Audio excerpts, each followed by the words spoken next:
Pulidon, Arcilio, tama. So nagbaba ng warrant of arrest yung branch 192 ng Marikina City, RTC, para sa kasong violation ng Section 10A, Article 6 ng RA 7610 for Special Protection for Children Against Abuse, Exploitation, and Discrimination Act. Pirmado ito ni Judge Joxinos B. Sulit noong April 10, 2026 sa lungsod ng Marikina.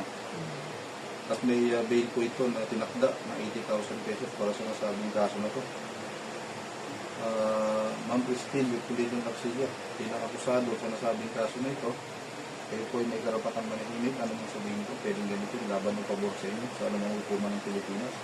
Karapatan niyo pong kumuha ng sarili ng abogado na magtatanggol sa inyo sa hukuman. Kung wala kayong kakayanan, ibigyan kayo ng gobyerno ng libre at walang bayad.